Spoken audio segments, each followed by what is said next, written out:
Hello everyone welcome back to my channel. ఈ వీడియోలో అయితే మనం సిస్కో ఇంటర్వ్యూ ఎక్స్పీరియన్స్ గురించి అయితే చూద్దాం అనమాట. సో ఇంటర్వ్యూ ఎక్స్పీరియన్స్ వచ్చేసి ఫ్రెషర్ ఇంటర్వ్యూ ఎక్స్పీరియన్స్ అనమాట. సో దీంట్లో ఫస్ట్ అడిగినటువంటి క్వశ్చన్ ఏంటిదంటే introduce yourself.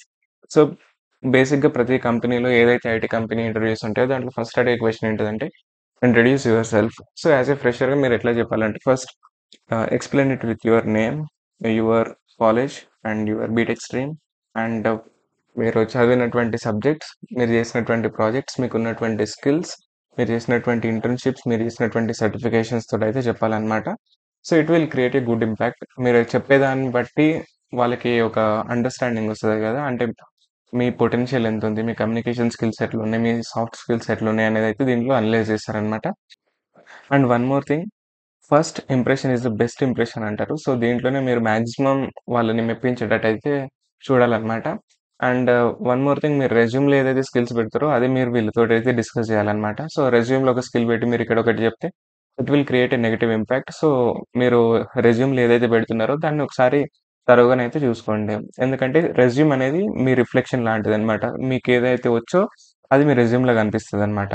So, next అతను ఫుల్ స్టాక్ గురించి మెన్షన్ చేసుంటాడు. So, what is full stack development? Full stack development అంటే ఏంటిది? అంటే దీంట్లో ఫ్రంట్ ఎండ్ ఉంటది, బ్యాక్ ఎండ్ ఉంటది. ఈ 2 కంబైన్ చేస్తే ఫుల్ స్టాక్. అంటే ఒక కంప్లీట్ అప్లికేషన్ అనేది డెవలప్ చేయొచ్చు అన్నటువంటిది మీరైతే ఎక్స్‌ప్లెయిన్ చేయాలన్నమాట with HTTP protocols or APIs whichever you might use. So, it will create a good impact.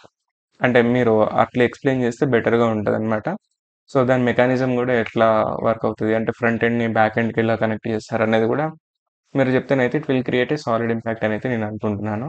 And next thing, explain React JS basics. So, he might he might have mentioned React JS as his primary skill. So, ఆ interview అట్లా జరిగిందనుకుంటున్నాను. So, React JS basics గురించి అయితే అడిగారనమాట. And next thing, difference between functional and class components in React. So, functional components అనేది ఈజీగా ఉంటది. కొంచెం ఫాస్ట్‌గా యాక్సెస్ చేసుకోవచ్చు. అండ్ దీనితోటి కంపేర్ చేస్తే ఇది కొంచెం ఫాస్ట్‌గా ఉంటది. ఎఫిషియంట్‌గా ఉంటది. నెక్స్ట్ హూక్స్ అనే కాన్సెప్ట్ ఉంటది కదా!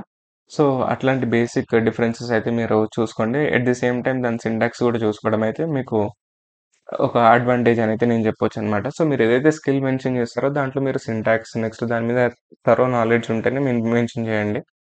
And next thing, explain Java oops concepts with examples. So, it is the most common and primary question which is asked in every interview అనమాట. సో, దీన్ని గూడా మీరైతే విత్ ఎగ్జాంపుల్స్ అయితే మీరైతే నేర్చుకొని ఉండండి. కోడింగ్ ఎగ్జాంపుల్స్ తోటి.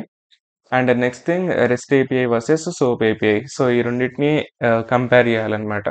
సో, రెస్ట్ ఏపీఐ ఎప్పుడు యూజ్ చేస్తారు? సోప్ ఏపీఐ ఎప్పుడు యూజ్ చేస్తారు? రెండిటి యూజెస్ ఏంటివి? నెక్స్ట్ రెస్ట్ ఏపీఐలో ఎట్లాంటి ప్రోటోకాల్స్ యూజ్ చేస్తారు? సోప్ ఏపీఐలో ఎట్లాంటి ప్రోటోకాల్స్ యూజ్ చేస్తారు? అనేటువంటి డిఫరెన్సెస్ మీరైతే చెప్పాలనమాట. అండ్ నెక్స్ట్ క్వెషన్ వచ్చేసి SQL versus NoSQL.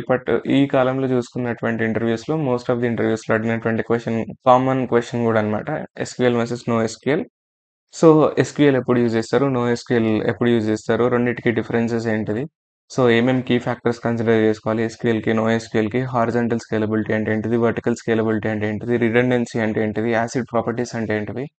So, ఇట్లాంటి డిఫరెన్సెస్ అన్నీ మీరు గూడా నోట్ జేసుకొని, దాంట్లో మీరు ఒక క్లియర్ ఐడియా తోటైతే రావాలి. అండ్ దీంట్లో ఎస్‌క్యూఎల్ కమాండ్స్ గురించయితే ఏం పెట్టలేదు గాబట్టి, ఎస్‌క్యూఎల్ కమాండ్స్ గానీ, ఎస్‌క్యూఎల్ సింటాక్స్ గానీ, అంటే ఒక డేటాబేస్‌ని ఎలా కనెక్ట్ జేసుకోవాలి అన్నటువంటిది గూడా మీరు నేర్చుకోండి. ఎందుకంటే, ఇక్కడ ఫుల్ స్టాక్ గురించయితే అడిగారు గదా! So, in the same way it might reflect here అనమాట. సో, అట్లాంటి క్వెషన్స్ ఇక్కడ గూడా ఎక్స్‌పెక్ట్ జేయొచ్చు. And code a program to reverse a string. So, string reverse గురించయితే మీరైతే ప్రోగ్రామ్ రాయాలనమాట. సో, ఇక్కడ బేసిక్‌గా జావా అడిగాడు గాబట్టి మీరిక్కడ అంటే జావాలో రాయి అనే ఇంటెన్షన్‌తో వాళ్ళు చెప్పొచ్చనమాట. సో, మీరు ఏ ప్రోగ్రామింగ్ లాంగ్వేజ్ పెడుతున్నారనేది గూడా అక్కడ criteria. And basic DSA questions, array, stack, queue. So, it might be theoretical questions because అంటే ఈ ప్యాకేజ్ బేసిక్ ఫ్రెషర్స్‌కే గాబట్టి, సో, దీని గురించి గూడా డీఎస్ఏ గురించి గూడా మీకైతే థరో నాలెడ్జ్ అయితే ఉండాలని గూడా అనుకుంటున్నాను. అండ్ హెచ్ఆర్ రౌండ్ వచ్చేసరికి what are your strengths and weaknesses, why Cisco etcetera. So, ఇది బేసిక్‌గా ప్రతి కంపెనీలో గూడా అడిగేటువంటి క్వెషన్ అనమాట. సో, మీరు మీ స్ట్రెంగ్త్స్ ఏంటివి? మీరు వీక్‌నెసెస్ ఏంటివి? మీరు టీమ్ ప్లేయరా? టీమ్ ప్లేయర్ అయితే ఎట్లా టీమ్ ప్లేయరు? అంటే మీరు అందరితోటి మింగిల్ అవ్వగలరా? మీకు కమ్యూనికేషన్ స్కిల్స్ ఎట్లాంటివున్నాయి? మీ వీక్‌నెస్‌లేంటివి? మీరు ఆ వీక్‌నెస్‌లని ఓవర్‌కమ్ జేయడానికి ఏం జేస్తారు? అండ్ మీరు ఈ కంపెనీలో ఎందుకు జాయిన్ అవ్వాలనుకుంటున్నారు? మీకు చాలా కంపెనీస్ ఉన్నాయి గదా! మీకు అసలు ఆఫర్స్ ఎన్నున్నాయి? ఒకవేళ ఆఫర్స్ ఉంటే ఆ ఆఫర్స్‌ని రిజెక్ట్ జేసి ఈ కంపెనీకి రావడానికి రీజన్స్ ఏంటిది?